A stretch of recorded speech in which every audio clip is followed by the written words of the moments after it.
Top five, top five, top five. So topical back with another video. I'm Strange Wang and he is Nate. Today we're doing top 5 Brad Pitt movies in honor of Bullet Train coming out this week. Before we get into the top 5, he's going to tell you about social media and where you can find it and how the top 5s work. So while you're watching us, watching you, watching us.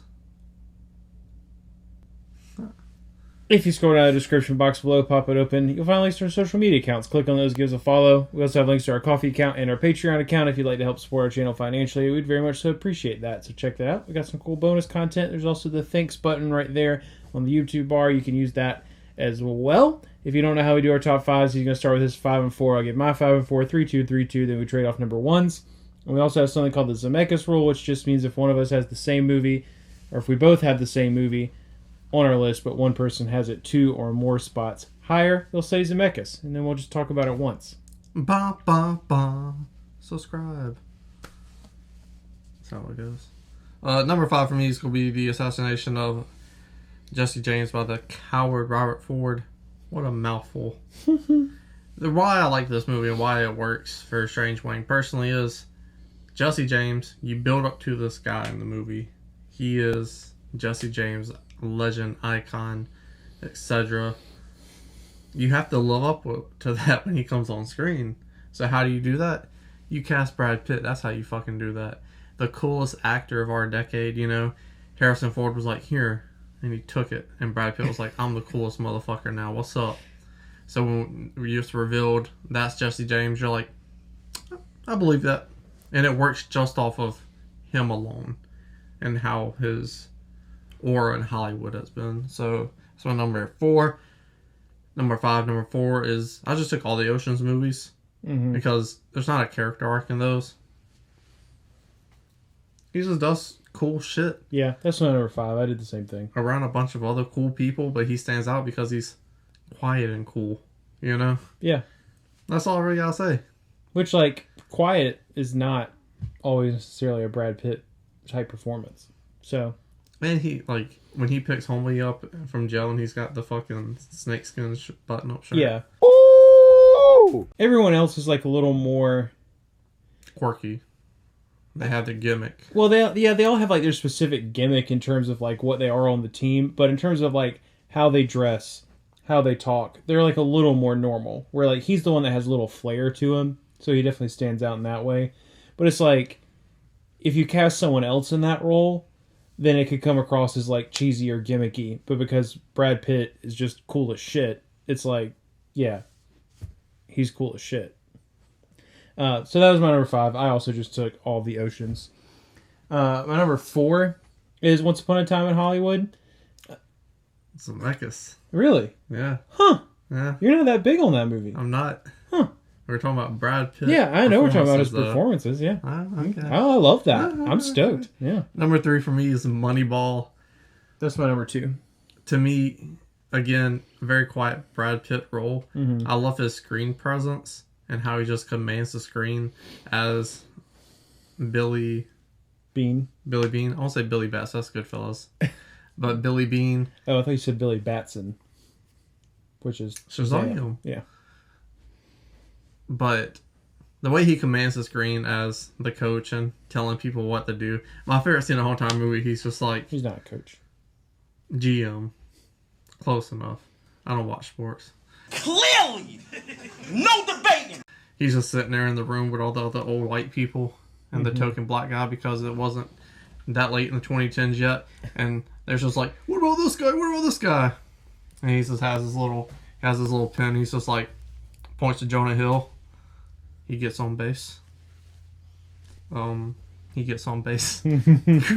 scene in the fucking movie.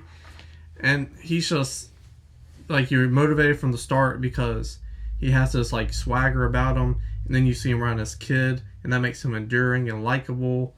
And you're just like, man, that's a good fucking dude. He wants to win. He's trying something out of the box. You see his passion come out. He's just one of the most likable characters in a sports movie that's not the athlete, I think, personally. That's fair. Yeah, I agree. I think it's like Brad Pitt is normally a little bit more talkative, a little more sly, sometimes even a little wacky in his movies. so to watch him do something that is so reserved and it still be super impactful is why I made it my number 2 over another movie that is more so describes the former. But yeah, it's like he says so much by saying so little, and that actually takes pretty solid acting to do. So I appreciate it. Number 2, Fight Club. Tyler Durden. Number 3, we just had him switched. For me personally, the iconicness of the role is like, you have to be 1 or 2. No, you don't. For me personally, how I view things, how I've made my list, he had to be 1 or 2 for me personally. The impactfulness on not only my love for cinema, but everyone else in their teens and early college film discovering ways. You're like, oh my god, it's the greatest thing ever. I just showed this film to my eldest son, Colby. I showed it to him, and he was like, Papa, it's one of the greatest things I've ever seen. I said, when you turn 24, you'll like this movie kind of, it's not that great. But it is that great. It's just, you watch it so fucking much that you grow up, and this film helps grow you up a little bit, and that's what I love about it. And his performances, obviously, it's cool. It does get a little wacky, but that's when you're starting not to like him, so it makes sense. But when he's like got that red leather jacket on, you're like, man, that's a cool motherfucker. That's a fact. I feel like the reason that Fight Club is like that is because when you're in your like teens and early 20s, it's like you still have a lot of people in your life telling you what to do, how to live life, all this kind of stuff. You're constantly getting like things shoved in your face, this idea of like what someone your age should be doing, how an adult should act. So you really latch on to the like the anti-establishment / like live your own life part of Fight Club, to where you don't necessarily always really recognize the terrorism part of Fight Club. And then you get older and then you're like, huh, that's a little far. I still appreciate how it got me there, and it wouldn't have worked that way and been as impactful on as many people as that movie has been impactful on if it wasn't for Brad Pitt. I don't think I can think of anyone else that you put in that role who could sell Tyler Durden the way that he sells it, and like the way he delivers everything is just like spot on, because he's the coolest person in the movie. He knows he's the coolest person in the movie, and that's because Edward Norton's character invented him to be the coolest person that there is, and it just doesn't work without Pitt. It just doesn't. Like, Ewan McGregor may work, because like seeing him from Trainspotting, he would really have to dial it up though. But he doesn't have the bulkiness. Yeah, you know? He could have put it on, but I mean, but he looks like Edward Norton size wise. Yeah, but like from him in Trainspotting, I could see him kind of being like that. Yeah, with the British accent and everything, it works. You know, it's true. Yeah, I just think like, but not even close. For Brad totally Pitt, different movie. For Brad Pitt, he's just being like a slightly amped up version of himself. For someone else to do that, they would have to dial it way up, and then you get in like danger of overacting territory, and audiences can tell when you're overacting. So, but I don't think that's a bad choice. It takes a real genius to overact and it not be bad. Yeah. Like when you're on screen and you're saying, she's got a great ass. Yeah. And it's like, man, that's a really good performance. Yeah. And I know he's overacting. Yeah, right. We had the same 3 and 2, so we haven't flipped. Oh, wow. Yeah. Number 1 for me, Cliff Booth. Really? Once Upon a Time, it was a Zemeckis, it had to be. Yeah, I mean, it didn't have to be. Yeah. The movie is about a B-. Cliff Booth, on the other hand, and Brad Pitt, that's an A+, 10 out of 10. He came on screen, and he's quiet and stoic, and the mysteriousness of the character and the wife thing, the whole 9, it was just like, man, fuck Leonardo DiCaprio. I want to let me follow this guy around, you know? He's like got toes in his face, he's driving around crazy white women with the hairy armpits, and he's like following the law. He's like, "I'm gonna go fuck you. You a minor." He doesn't want to go to jail. So he's likable for that reason. He kills people trying to like hurt his best friend, and it's just like such a magnetic, electric performance you cannot take your eyes off of the entire time. He fights Bruce Lee. I don't agree with it, but he beat up Bruce Lee. So like again. Like, I said this for literally everyone on my list. cool. This is the coolest role in the last 20 years of cinema, and I'm including Fight Club. I guess that's 30 years then. Mm-hmm. The coolest role since Indiana Jones. It's debatable. My opinion, personally. Different kind of cool, but sure. Cool is cool. Yeah. And that's a cool motherfucker. You know, he's got the fucking...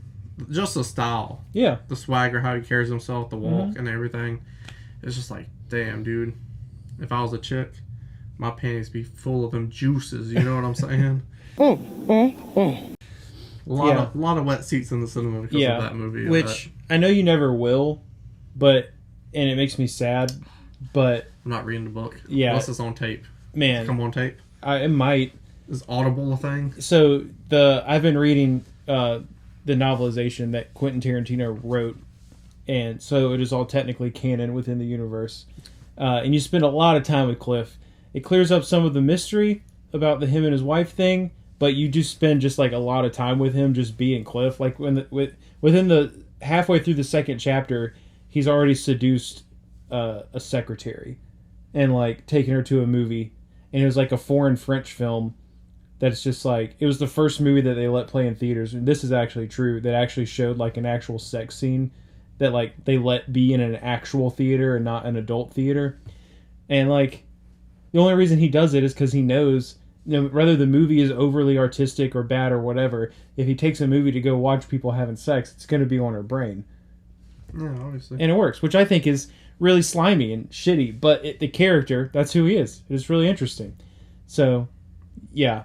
Word of the day. Manipulation. Yeah, I'm just really surprised that's your number one. I love that that's your number one. My number one is Lieutenant Aldo Raines. Well, it's Inglourious Bastards. But, again, he is the coolest person in the movie. And I think that's probably just true for almost every movie that Brad Pitt is in. I can't think of one off the top of my head that isn't true for. But, yeah, I love this. Monkeys. I love this one because he is overacting the entire time. Like, this is Brad Pitt overacting, but he's supposed to be. So, like, and, like, he's never done anything like this before, and he completely sells it for me. Like, he's stupid, but, like, incredibly intelligent. Like, he's got battle smarts, but, like, is not necessarily, like, you know, you don't want him teaching your kids English. But it works really, really well for me. Because he's a badass. He knows he's a badass. He, like, walks in every room with the idea that he could kill anyone in there if he wanted to. And even when he gets got at the end, he still gets it back. And I appreciate that. Well, that's our top 5. Put your top 5 in the comment section below. Like, comment, share, and subscribe. And leave a dirty.